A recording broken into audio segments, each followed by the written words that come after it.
Section86.com. We're changing the world of podcasting one show at a time. 86 Productions. Take what you wanna take. Don't you leave me here. Lasting leap years ever. Your fear of the one and only love.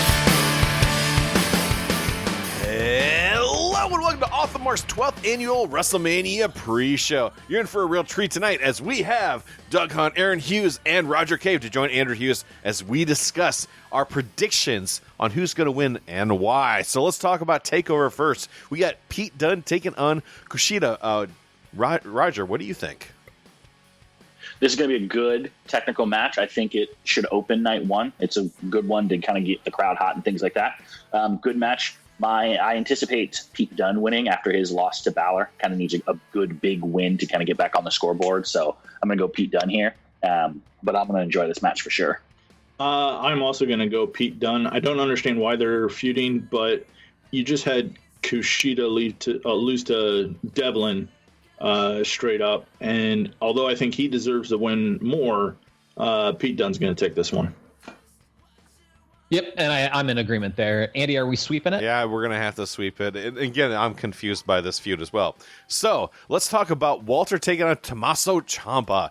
I just gotta know right now, Roger, in this case, do you think, is this basically Walter's going to win, or do you think there's even a chance of Ciampa doing something?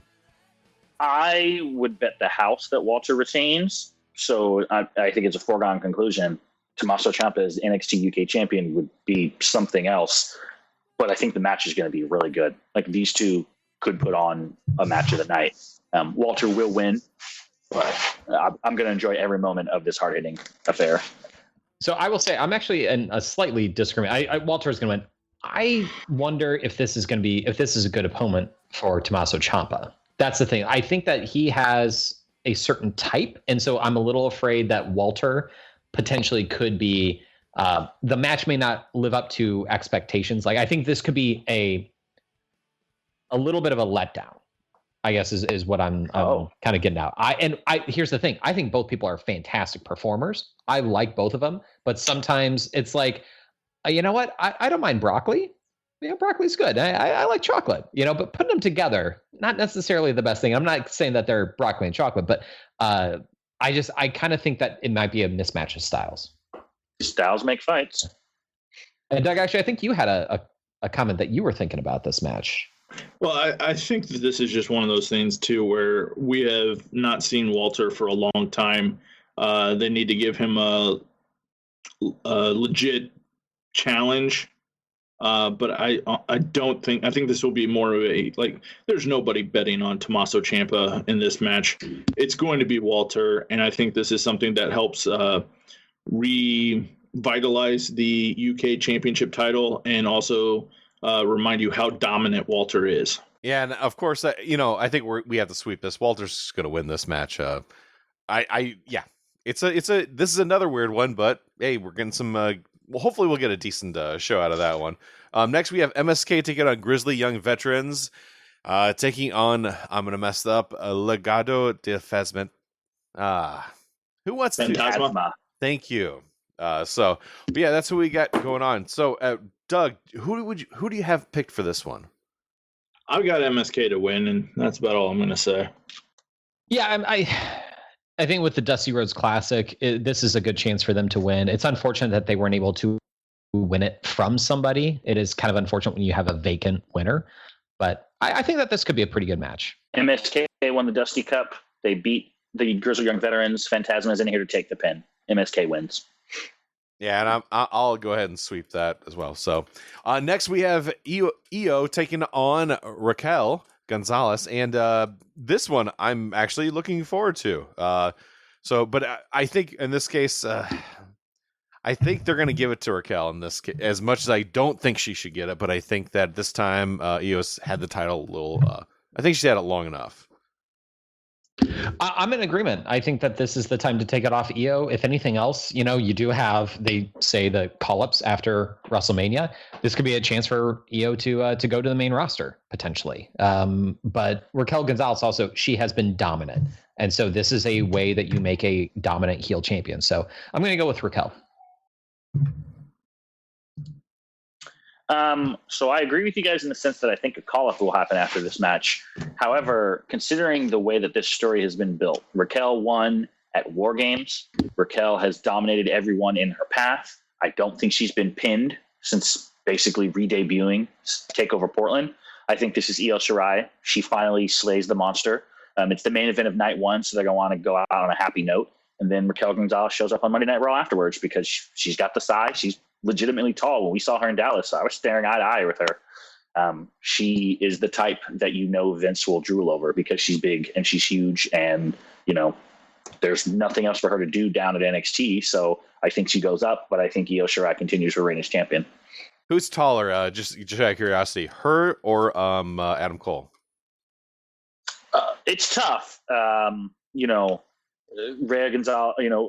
Raquel Gonzalez is a legit 6'1", and then you've got Adam Cole, who's a legit 6 foot in quotation marks. So I'm going to say Christian's probably taller, and then I'll leave it at that.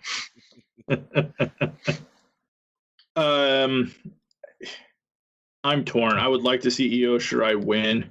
I think she is a wonderful wrestler who just hasn't had a good partner to dance with, to showcase her talents. And I think with COVID and everything, it kind of hurt her in the same way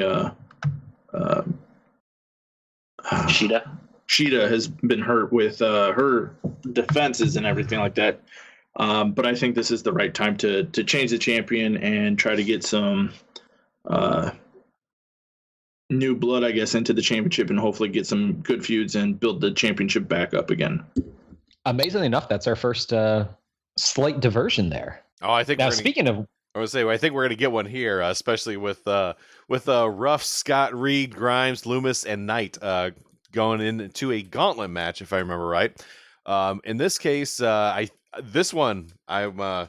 torn on who I think is going to win. I want Loomis to win, but I think that Knight is going to be the one who goes over in this one. Aaron, what do you think? I'm going to go with Dexter Loomis here just because he had that long program with Johnny Gargano. I'm actually really curious to hear what everyone else thinks. Hopefully, there is some slight differences with our picks, but I'm thinking it's going to be Loomis, and then he defeats Johnny Gargano for the title. So I'm going to pick Gargano to lose as well. I think this one's interesting just in the aspect of they have gone on a roller coaster ride of how they are approaching this match in what can only be described as one of the most just the weirdest ways. Like, all right, we're going to have a battle royal to determine a lineup of who's going to come out on this gauntlet match, but it's not a real gauntlet match. It's going to be a gauntlet eliminator match, which means we're going to still have people come out in time. I think we're just making this up as we go kind of match. And then Johnny Gargano to come out and complain that he doesn't have enough time to prepare for the winner. And it's like, but you get to fight somebody who just had to go through a battle royal and then a gauntlet match, battle royal.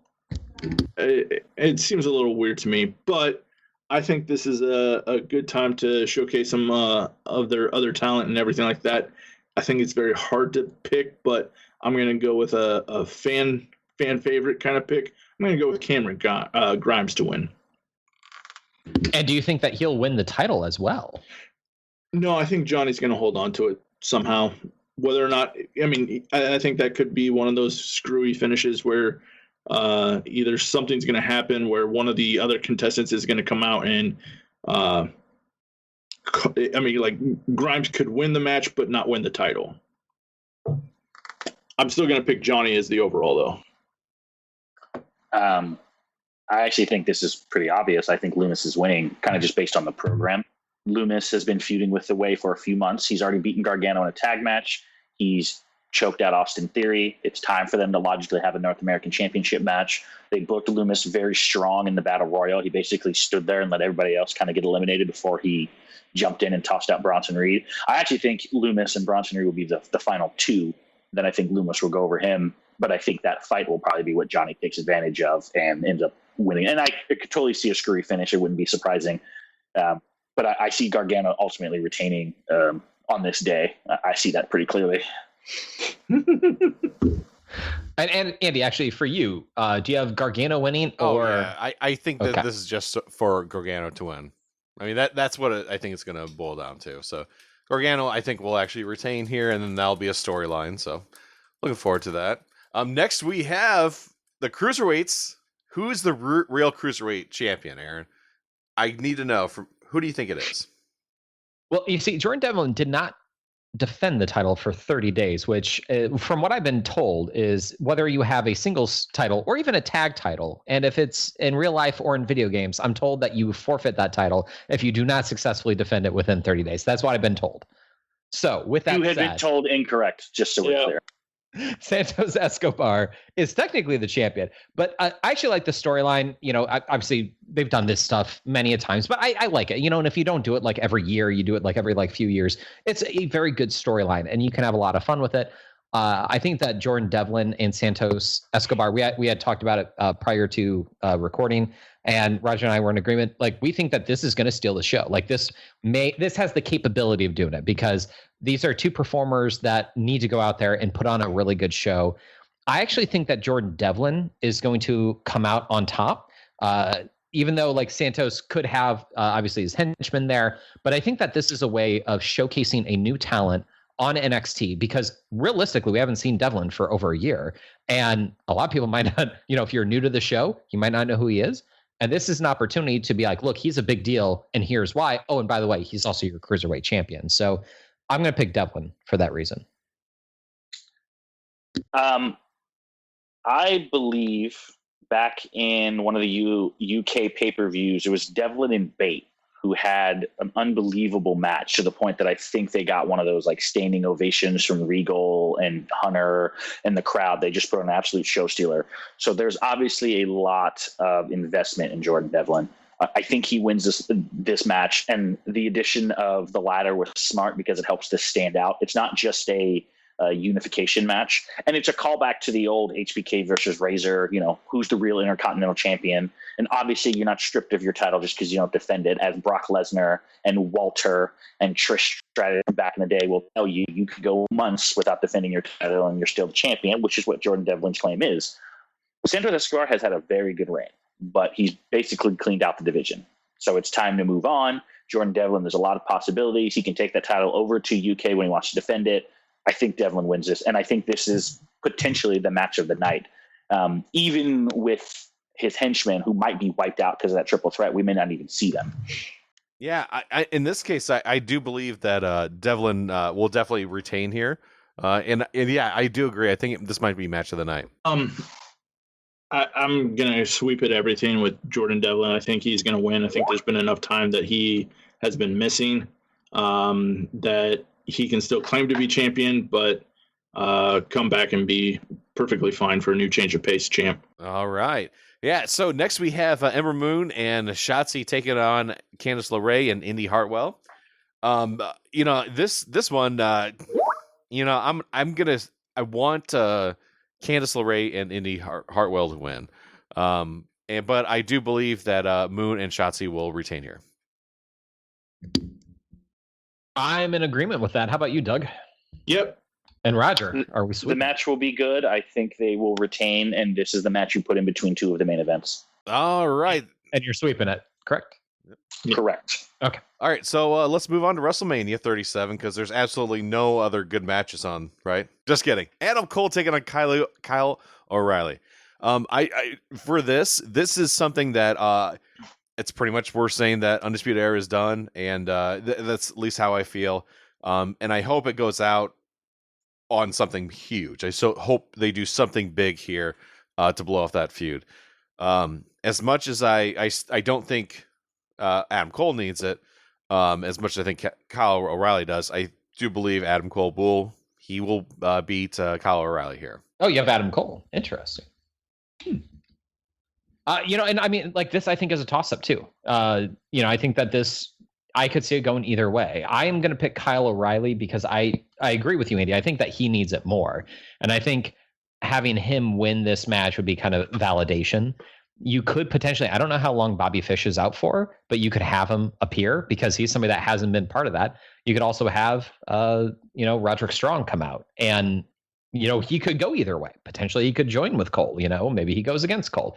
We don't know. And so I think that this also, the thing is, I think night 2 is going to have such fantastic matches that it is going to be like, night 1's going to be fine, but night 2 is going to be so bad. As Roger had mentioned about the women's tag title, that could be a fantastic match. It could be one of the best women's tag matches we've ever seen.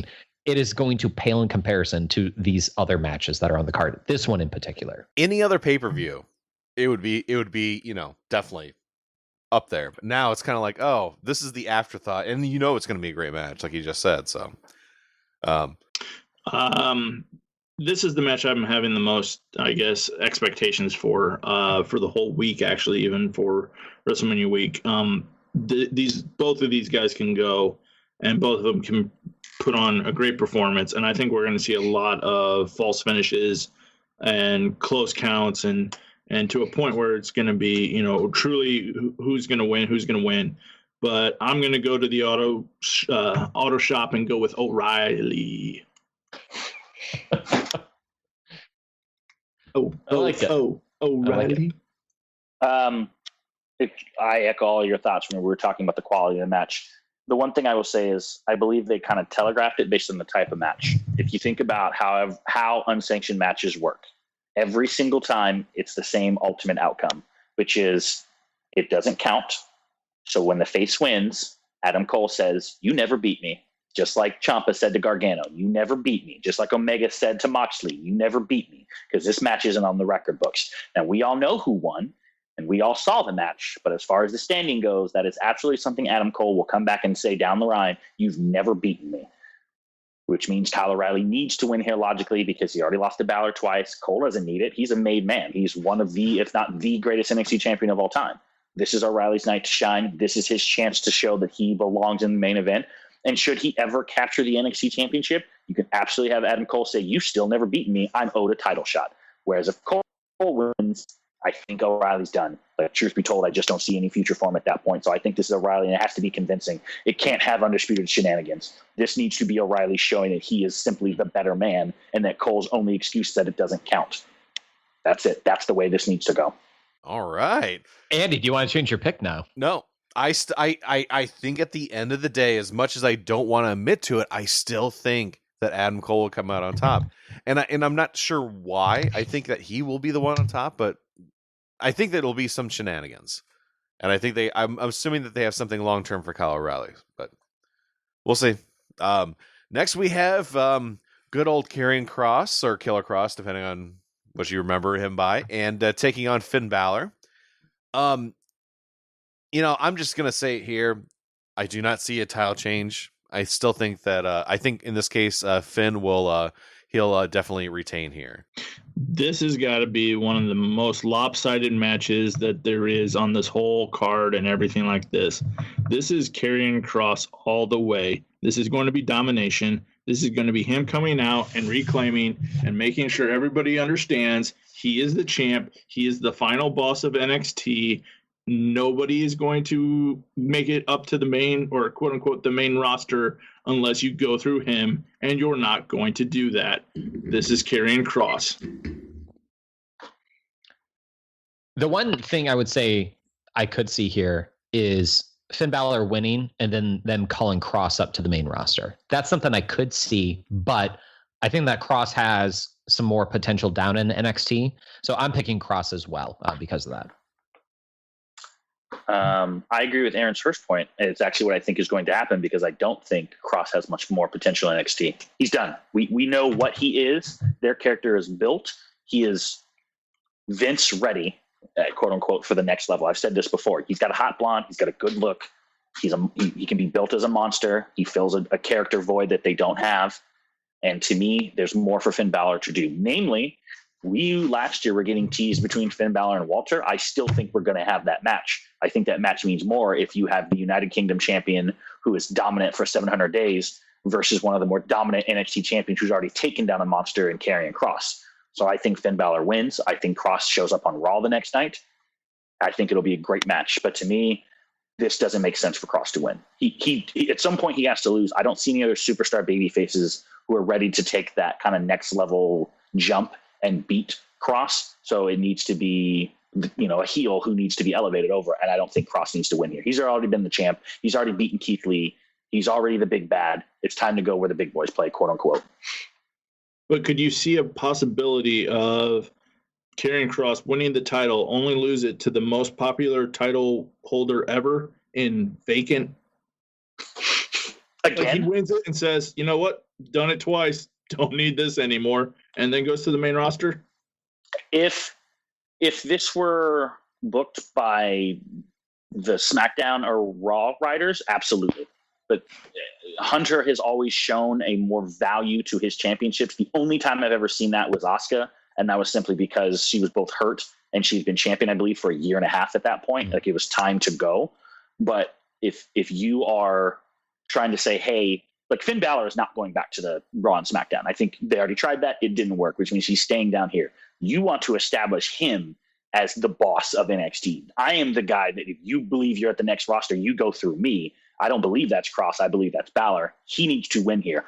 And honestly, if we see the Demon, I think it's a foregone conclusion that he wins. I think the only chance Kross has is if the Demon does not show up. I would agree with that. If it's the Demon, absolutely. But to your point, though, Roger, WCW did close down 20 years ago. So unfortunately, he will not be showing up on WCW. Did I say WCW? You said where the big boys play. Oh, well, I mean, Vince owns WCW. So Focus on the adjective. adjective. Oh, God, Kevin Nash, shut up. Yeah, no, I mean, but right. I mean, if you look at Kross, right, he has everything logically that Vince should want. And he's not a bad talker either. It's not like Scarlett has to do the talking for him. He can hold his own in a promo, but he's got the look. I don't see what else he needs to prove down in NXT, to be quite honest. Like, I don't see any potential feuds for him from a storyline standpoint. There aren't a ton of mega baby faces that I'd want to see him fight against. But there's a lot of potential up on Raw and SmackDown where he could show up and, hey, Keith Lee, you remember me? Hey, Drew McIntyre, I'm coming for you. I mean, there's just so many top-level faces for him to fight. Even if he went after Big E the night after, WrestleMania on SmackDown, I think he's done. I really think he's done.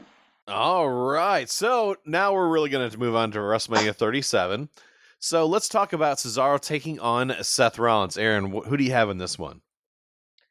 So this one, I'm going to go with Cesaro, which is probably against my better judgment because, when we think that they're going to pull the trigger on him, they don't. But I think this is an opportunity. Seth Rollins is a made man. Cesaro, he gets a win here, and it really catapults him. The one thing I could see potentially them doing is having Seth Rollins win and then have him be the next opponent for whoever wins the Universal title. That, I think, is a possibility. But I'm going to go with my gut. I'm going to say Cesaro. And Roger, how about you? Cesaro is Bray Wyatt without the gimmick. Whenever you think there's an opportunity for them to pull out the rug from underneath him, they absolutely will. I go Seth Rollins. Cesaro will never get the proper push in WWE. He is not going over the golden boy of WWE, a man who defeated Brock Lesnar at WrestleMania. Probably ain't losing to Cesaro. I go Rollins, and I'll be happy if I'm wrong. In this case, I'm going to go with Rollins. I don't see any reason why he wouldn't win. And Doug, how about you? So in this one, I have high hopes for Cesaro, but in the aspect of what everybody else has said, I think you're wrong if you're thinking that he's going to go over Seth Rollins. Give me Seth Rollins. All right, so now we got to talk about good old Shane O'Mac. He's taking on Braun Strowman. So Shane O'Mac is wrestling. There's that. We'll just say that. So in this case, Braun Strowman, I have no idea why Shane would even come close to winning here. Roger, what are your thoughts on that? So my thoughts are this. You remember when Aaron used to complain about Triple H having a match at WrestleMania every year? I feel like his wish was the monkey paw curls, and instead of Triple H's yearly match that doesn't make sense, now we get this stupid Shane McMahon match that doesn't make any sense. And this is your fault because this is dumber than any of Triple H's matches ever. Why on earth am I watching this garbage? I won't be. The losers of this are the fans. Braun should win. I'm going to pick Braun to win, but I also Miz should have beat Shane at WrestleMania 2. And we saw who won that dumb feud. So this is garbage. I go Braun, and I'm probably going to walk out of the room and go do something else and take a break because this is crap. I'm sorry. Nothing about this entertains me in the slightest. The feud is stupid. You would never go to a person who's nearly 7 feet tall, like 300 pounds and muscle and say, boo, boo, boo, boo, boo. You would never do that to somebody. And I don't care how much money you have. Like there's a point where you go, how believable is this actually? Like where's the actual feud, going on here? So I think it's dumb. I'm picking Braun. So you're all on the Braun train. Good, because that's where I am too. I'm sorry. Is that a thing, by the way? Like, I read something where they're apparently adding train noises to when he does that? Yeah, they make the choo-choo sounds when he goes around the ring. Okay. Yep. Okay. Yep, they still do that. Unfortunately, I don't know where it was, but I saw a meme where they put the Thomas the Train theme to where Braun comes out now. Oh gosh. That's gonna be I gotta see that. That's gonna be a Botchamania. So I have nothing else to add about the match, but let me say, I feel like it wasn't that long ago that Braun Strowman was in that awesome feud with like Roman and Brock and Joe, and where we were talking about how like he might be the next big superstar of like the large guys. Mm-hmm. Does he qualify for Fallen for Grace right now? Yes, he does. Okay, cool. He is the front runner by far. Yeah. Cool. Nice. Are you saying that his train is full steam ahead? Oh, jeez. I'm saying his train has gone. It's gone off the rails. It might be power. He might be sponsored by Amtrak. That's all I'm going to say about that. Oh my god. All right, so let's move on to the New Day. As they're taking on AJ and Amos. Realistically, this one's going to be a pretty easy one, at least for me. I think AJ and Amos are going to win. Doug, what are your thoughts on the match? You mean AJ and the tall guy? I mean, yeah. I think this is, it's going to be AJ and Amos. I mean, I don't understand why the New Day got a new title reign. I almost wanted to predict the New Day to win just on the aspect of I don't want them to get another championship title run because it's going to probably only last a couple weeks and then do it again. But why not? Let's give the title to AJ and Omos and make it a running theme of this WrestleMania. There are 3 talented superstars competing for 2 meaningless championships in one match that I have zero concern about. I'm going to pick AJ Styles and the Great Khalid to win, but I don't care. This is as meaningless to me as the Shane and Braun. Both of these divisions suck. And this match, if AJ had any other partner, this could be a show stealer. But when you walk he looks less mobile than Vince McMahon after he tore his quads. I loved your lead up there. You should isolate that, Andy. Put that on a poster. I don't know. Do something with it. That was amazing. I am in agreement. I'm picking AJ and Omos just because, like Roger said, the tag titles are meaningless. All right, so let's talk about the most underrated superstar in the WWE. Bad Bunny is taking on The Miz. Let's just put it this way. This is going to be a bad match. It's going to be a comical match, and you just know who is definitely going to be on top.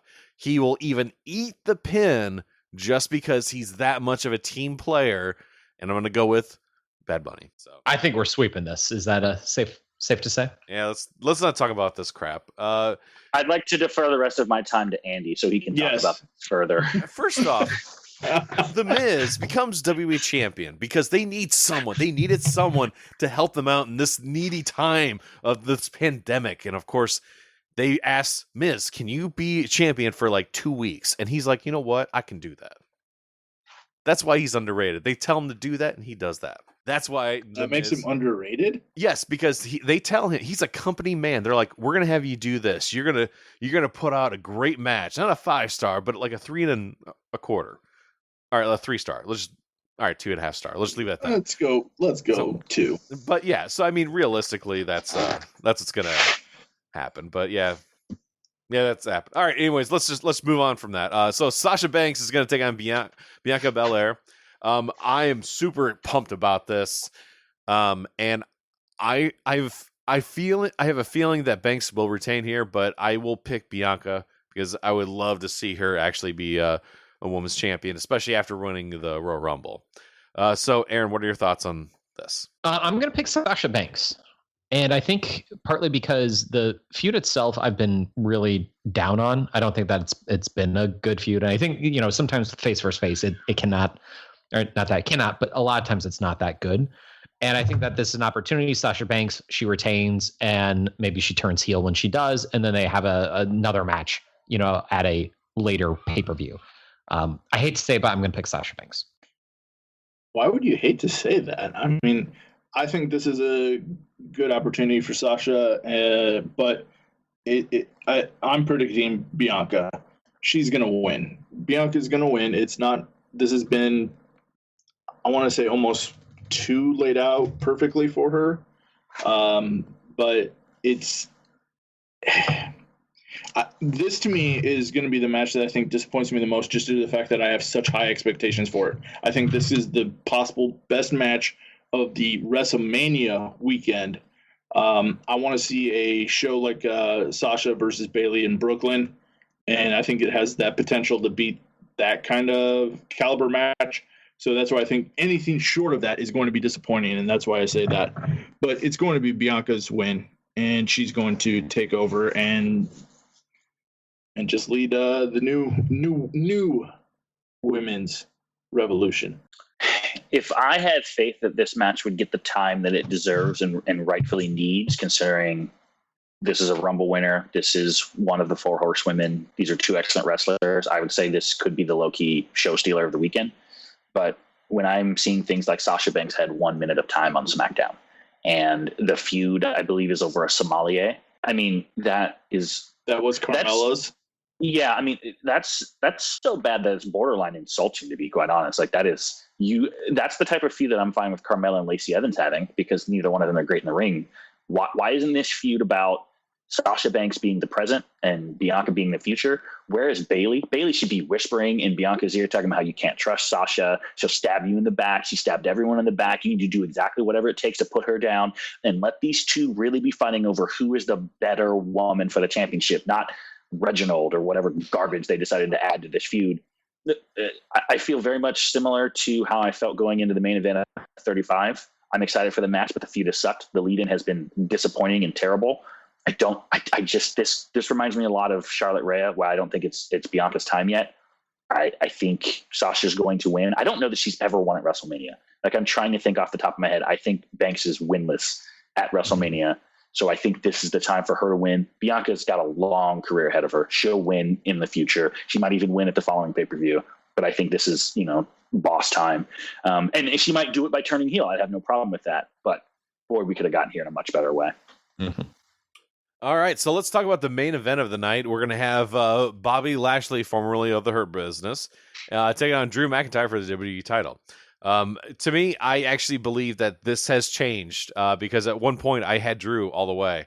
I don't think Drew's going to win. I do believe Bobby Lashley will retain here. Aaron, what are your thoughts on the match? Oh, that's fascinating. I'm going to pick Drew McIntyre.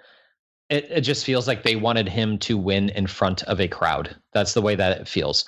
I like Bobby Lashley. I am going to say I think he deserves better. I think that I think it was a mistake for them to break up the Hurt Business.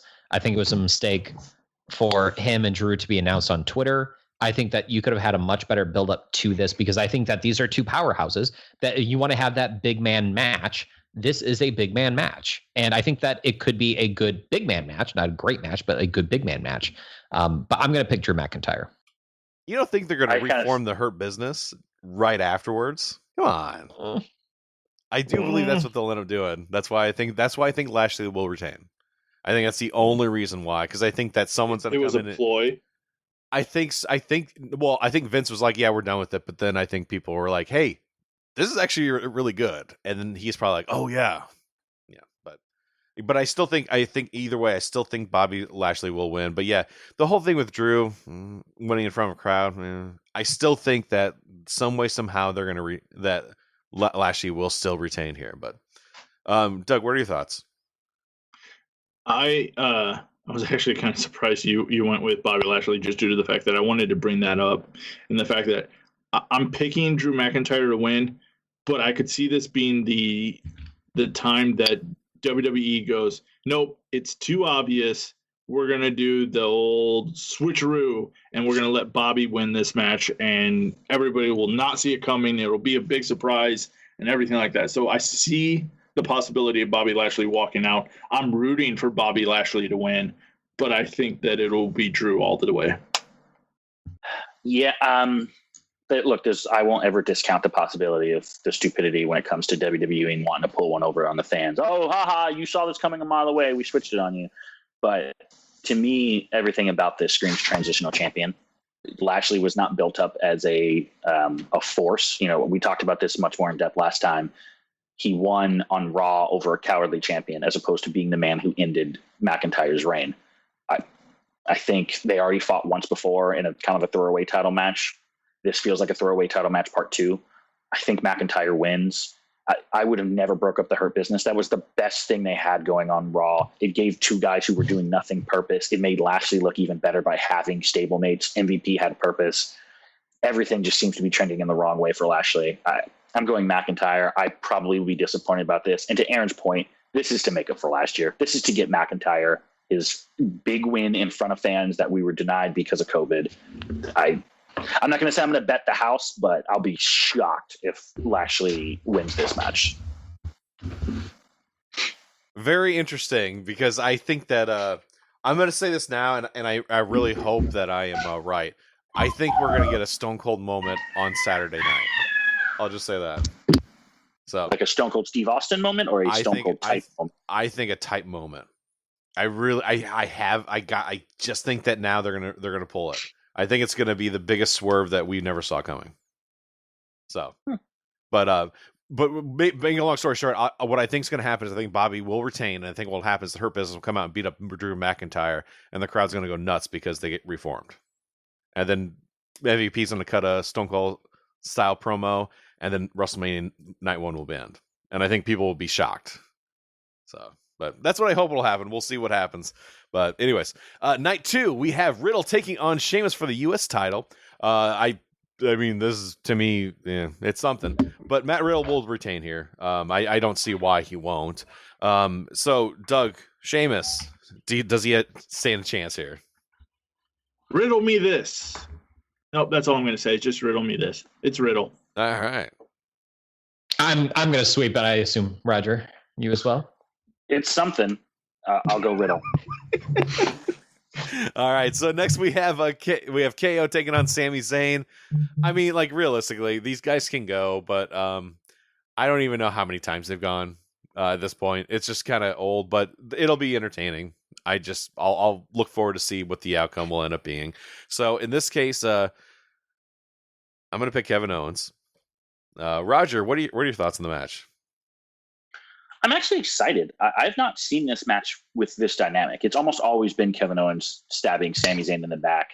Sami then is the underdog fighting, against the dastardly Kevin Owens. And this is an inversion of that. And I think that's fun because Sami has been doing fantastic heel work.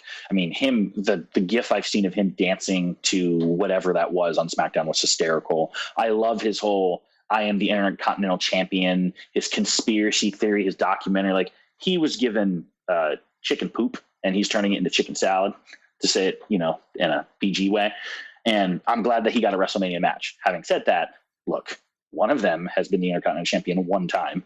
The other one has been the NXT Champion, a Universal Champion, Intercontinental Champion, a United States Champion. I mean, Kevin Owens is so much higher on the pecking order than Sami Zayn. I'm not sure they could see one another. You might as well call him John Cena. So I'm going Kevin Owens convincingly because Sami Zayn doesn't need to win. That's not his gimmick. It's the conspiracy theory, the documentaries, and I don't give a crap about Logan Paul. I'm gonna go with, I held his hand at with Andy. It's KO all the way. I still love that picture. That's one of my favorite pictures. But this is one of those interesting things. Is like, all right, we're gonna do 2 nights of WrestleMania. So we got to get we have to have matches. Where are we gonna put people? Who's got a good idea? Hey, Kevin Owens and Sami Zayn, you guys like to wrestle each other with no build up whatsoever. How about you guys wrestle each other for a night? And I think this is one of those things that could be a show stealer if given enough time. But like Roger said, Sami can get more over with a loss, I think, than he can with a win. So that's why it's Kevin Owens. So I'm going to be the lone wolf and say Sami Zayn, partly because I feel like this is WWE and they do things like this where it just makes the most sense. That's one of the reasons like I picked Sasha Banks. It makes more sense for Bianca Belair to get it, give her a rub. I think that this is Sami Zayn winning because it makes more sense for Kevin Owens to win. And that is my logic behind it. Well, that's it's logic. Yeah, WWE logic. That is. Yeah. I feel like if somebody picked against the logic in our pick'ems for a full year, they might have a good chance to win. So next we have Big E is taking on Apollo Crews in an IC title match. I don't think there's much going on here. I'm just going to say Big E is going to retain. I think it's going to be very good for him too in this case. So shenanigans probably. We'll see. Doug, what do you think? For as big of a guy as Big E is, and his finishing move is the big ending, I don't think it's any surprise. It's Big E. I might be the lone wolf on this one because I'm going Apollo Crews. And the reason being is I think Big E has bigger fish to fry. I think it's time for him to move up to that next level. He has proven he's a good Intercontinental champion. He's done a good job of breaking out on his own, but he should be challenging for the Universal Championship sooner rather than later. That means he doesn't need to be an Intercontinental champion. Apollo Crews is an excellent mid-carder. He's the guy who should be your Intercontinental champion. He's got questionable character work, but in the ring, it's unquestioned he's good. I'm going to go Crews. I think it'll be a really good match. I think Big E by SummerSlam will be getting title shots. And I am in agreement, and for all those same reasons. All right, so let's move on to, are we getting The Fiend? Have they announced exactly if we're definitely getting him, or is this going to be one of those weird things? They've announced a match. Well, so according to Wikipedia, it does say The Fiend Bray Wyatt. And what type of match is it? A singles match. Well, That's it. They're not going to put on there that it's going to be the Firefly Funhouse. It needs. Well, they did last year. Yeah, I know, but I think that's one of those things is that they're not going to put it on there that it's going to be that way, but then it's going to turn into that. Is my feeling on it. Oh, I see.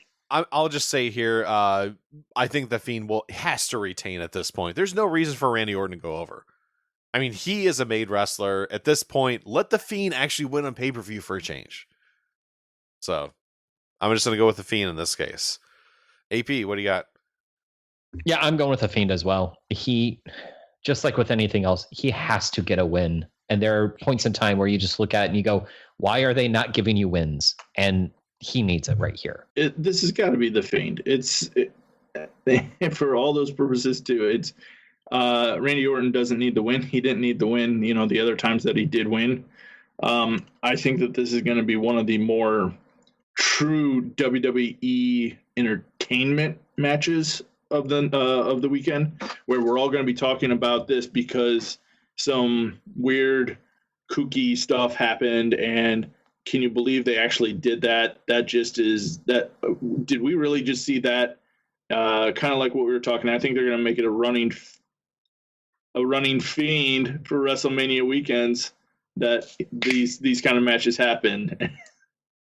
I don't think I want to follow that. Let me ask you through your question. How many times do I have to tell you guys that when in doubt, if there's an opportunity to pull out the carpet from under Bray Wyatt, WWE will take it and run with it?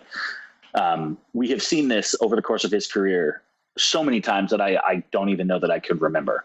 He loses basically every important match he's ever in, with rare occasion.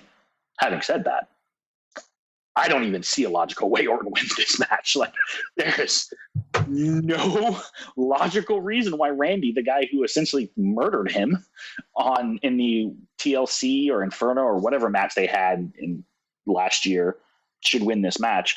I think Doug is right that this will be a running kind of Fiend match, but kind of like what we talked about the cinematic. I could see this type of match going throughout the night, And I think we will get some element of the Firefly Funhouse. It might not be like the full match, but I could see them fighting backstage. He opens a door and all of a sudden he's randomly in the Funhouse, because a random singles match between the two of them has no appeal and no interest. If you don't add the spooky, the weird, the goofy, I could give a crap less about this. If this stays in the ring, don't care.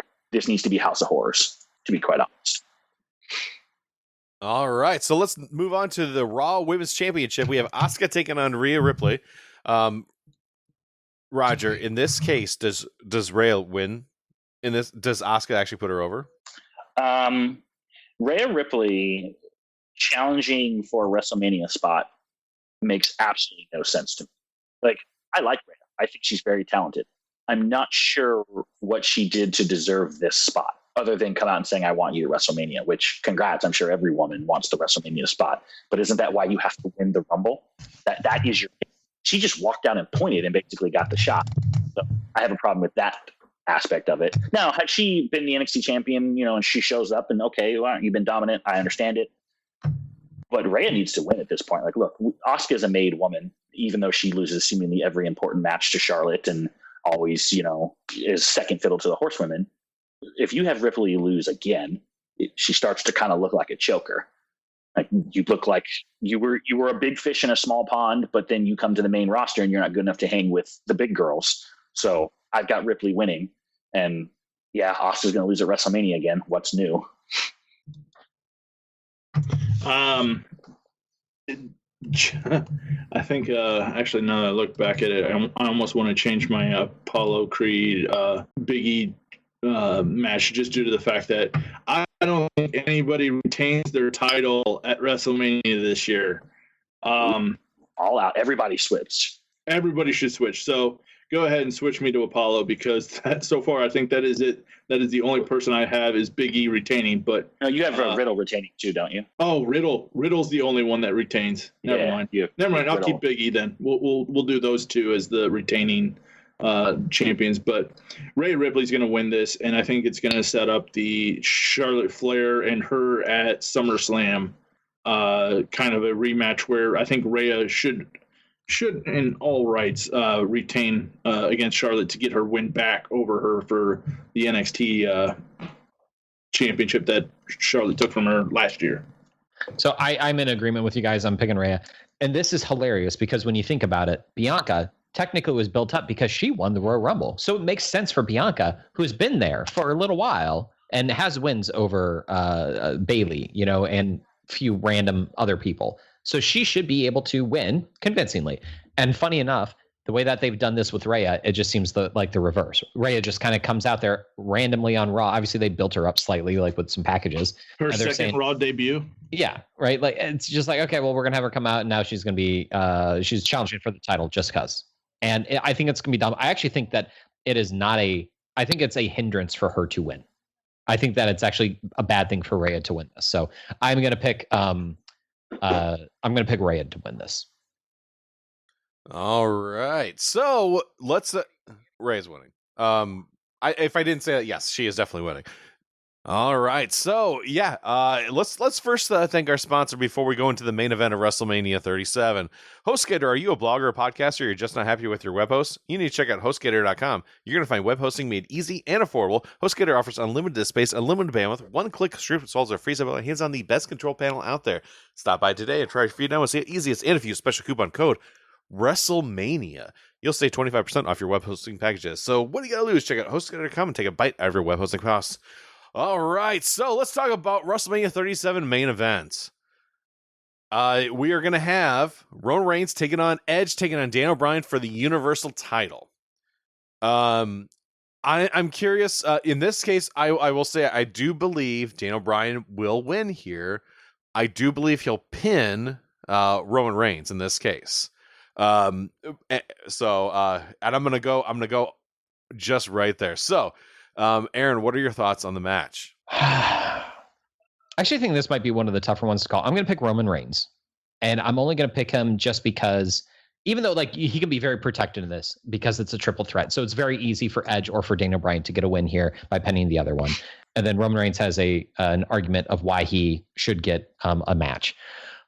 But I have not hated Roman's title run. And I think that you have an opportunity here to keep it going. This is the ending of chapter 1. Chapter 2 is going to be starting here in just a moment. And so he can keep going with this title run until you have a very good face champion to take the title off of him.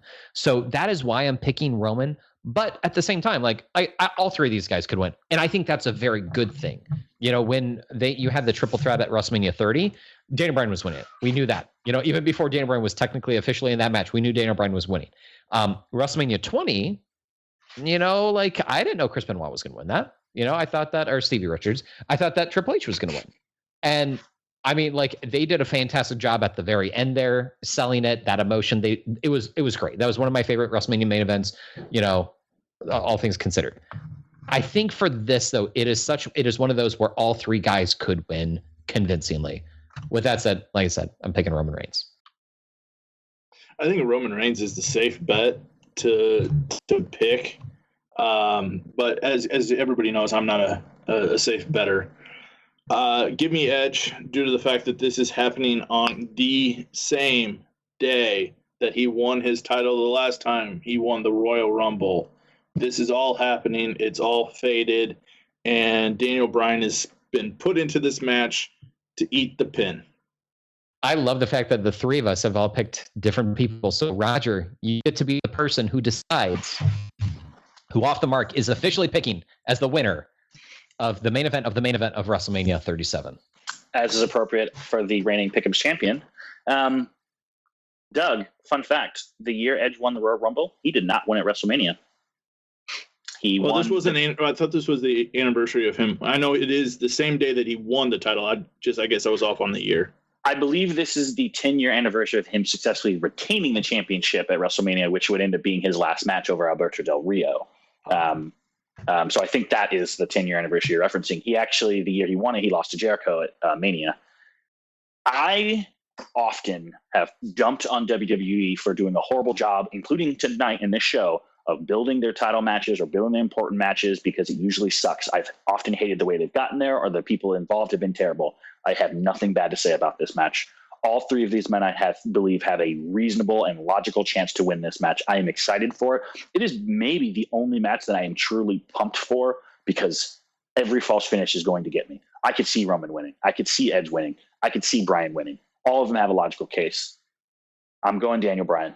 And it's mostly because all of them have a 33% chance. And I'm just going to say Bryan unlocks the best story, in my opinion, if he wins. If Roman wins, it keeps the great Tribal Chief story going. And if there was a Keith Lee on SmackDown who I thought was next in line, and maybe this is Big E, like I said earlier, I wouldn't mind that at all. Edge could obviously win.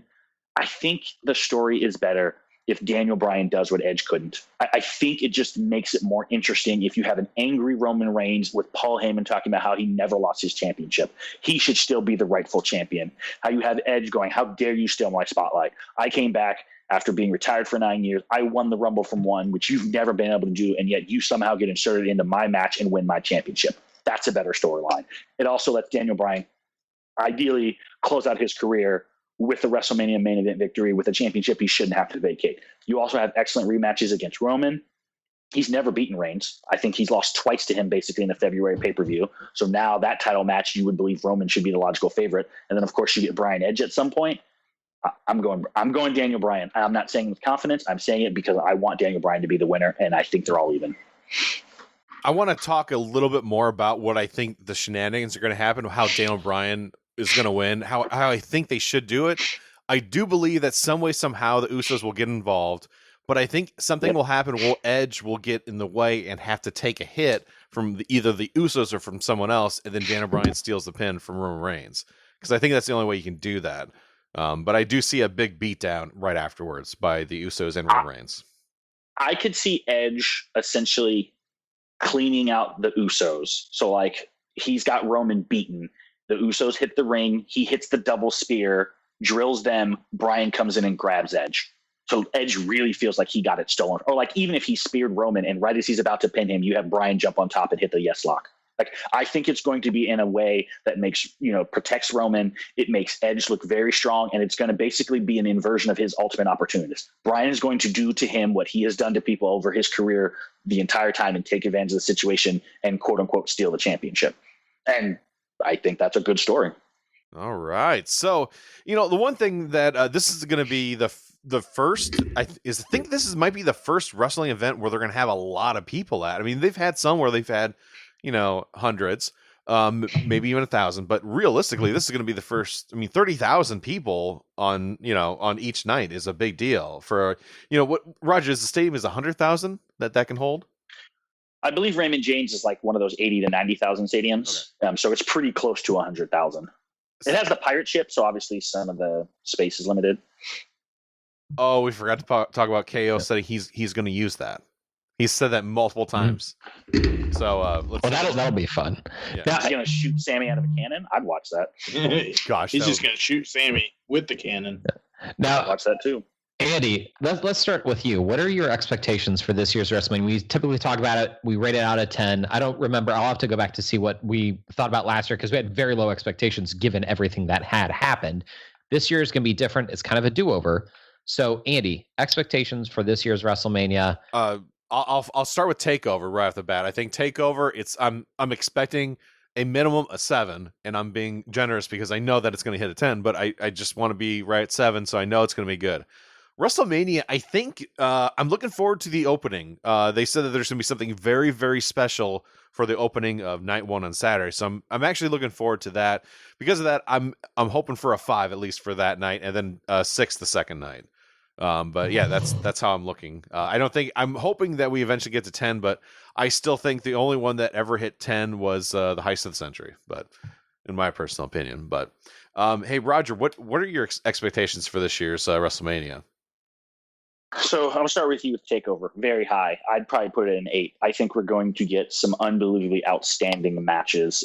The only reason I'm not going to put it as a 10 is that's just tough to hit on 10 matches. I mean, 10, 11, you're talking about 2 nights. Basically, I have night 1 as a big NXT night, and then night 2 is TakeOver to me because those matches feel TakeOver worthy.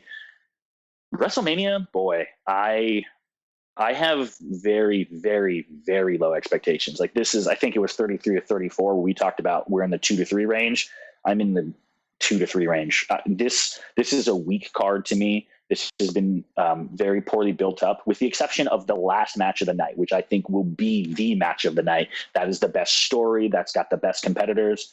I am so incredibly disappointed with what they have decided to do with so much talent. And this isn't even factoring in the talent they're not using. Like, where on earth is Bayley? I am just perplexed about how good she was. Unless she is hurt, she should be a part of this card in some way. That's ridiculous to me. The tag divisions are just a joke. I don't mind, Big E versus Apollo. I have no problem with that. That's a solid feud. But I'm at a 2. Like, I am prepared to be utterly disappointed by how boring this is. And at least last year had the uniqueness of being something different. And we were going to get like the last ride match or whatever they called it. I don't know what it was. The Firefly Funhouse match. That was going to be something different. But for the most part, these are just by the numbers matches. Like, are there any gimmick matches that anyone can think of off the top of their head? Or is it just singles match, tag match, triple threat? Like, just, this seems more poo. Well, I'm sorry. You know what? The latter match that I'm thinking of is on NXT. My bad. Braun versus Shane, I think, is in a steel cage. Yep. That's it. Okay, so if throws Shane off the steel cage, I'll be a little bit happier. Like, I'll move to a 3, I guess. So Shane wins when Braun throws him off the top? Yeah, like he did. Oh, damn it. Yeah. Shane's going to win because he's going to choke someone. Like, this to me is not a super card. This isn't even a pay-per-view worthy card. This is trash. I'm going to be honest with you. I think this is a trash WrestleMania. I'm slightly higher. I'm going to go with a 4.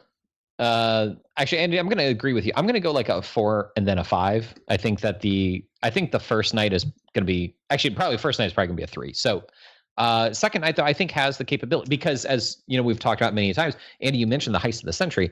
That pay-per-view, personally, I didn't think was very good, but the main event was so memorable, and we will always remember that. You will always remember that. I don't remember much from that pay-per-view. Besides that, that's the you don't remember that. The Super RKO. You don't remember that? Well, Super yeah. RKO was Okay. awesome. All right. Where he throws him up in the air and Seth is like 10 feet. You don't plus. remember Rusev coming out in a tank? That was the most manly entrance in the history of entrances. Well, yeah, Only but to lose to John Cena. Yeah, and a moment. Everyone loses to John Cena. That's like Bray a rite Wyatt of did. passage. Huh? Bray Wyatt didn't. He lost He to didn't John really Cena win at that WrestleMania either. 30. Yeah, but He not literally at got. but not at 36. He didn't. Well, he didn't win either. The match just never happened. It was a No, Firefly match. he actually won. He actually won. He got pinned. Okay, I mean, in an alternate universe, like they didn't have a match. It was a. Right. So for me, I will say I think night 1's gonna be a 3. Night 2 is gonna be a 6. Is what I'm gonna do. What I anticipate, because actually night 6, if you take a look at that card, Big E Apollo is probably the letdown. Asuka Rhea could tear it up potentially. I think they could actually have a good feud. Charlotte could come out and maybe insert herself into that match potentially too in some way, shape, or form. Because she doesn't have an opponent, so they may do something like that. And right now we're only talking about 6 matches. They could expand it to 7, maybe even 8 potentially for each night. At the time of our recording, we're obviously talking about the big matches and other things could happen. But I'm going to go 3 first night, 6 second night. NXT, 9s across the board for both those nights. I feel like this is going to be a roller coaster ride of a week for WWE, and the fact that you're going to have a good night with NXT 1, followed up by a great night of NXT 2. You could call this the ultimate thrill ride, sure. But what goes up also will come down, and I think that's just gonna you're gonna have a huge letdown of WrestleMania weekend. But I think to Aaron's point, where that main event, the last match that goes on, is gonna define your weekend, and I am excited for that. And I think that with them, we all picked different people except for Daniel Bryan, but we all even said that anybody can win that match. So I think it's gonna rise back up on the final match and make it a lot better of a WrestleMania than what it should be. So I would call this my expectations. I'm going to go with probably a 4 or 5. It's just going to be one of those things that I think it's going to average out. There's going to be some low moments. There's going to be some high moments. But WWE storylines going into WrestleMania this year seem like a Brock T-shirt where he was eat, sleep, conquer, repeat. The WWE storylines are simply just that. Wash and repeat. It's it. Wash, rinse, repeat. That's it.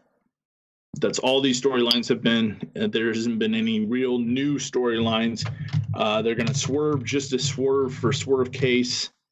But it's just going to be the same old stuff, different day. All right. So one thing that we will have to definitely after we get done with WrestleMania, we have to do, of course, our post show. But one thing that we need to talk about also for our show after that, we should probably talk about, I think, the biggest news with Jericho from AEW's Chris Jericho doing the Stone Cold Steve Austin podcast on the WWE Network, on Peacock. So, which I think is a huge deal from another wrestling organization, and especially you could say it's not. He's not their number one star, but in the WWE world, he is the number one star. So, but yeah, so we'll have to definitely talk about that. So, can I ask before we stop? Yes. I have a question for all three of you.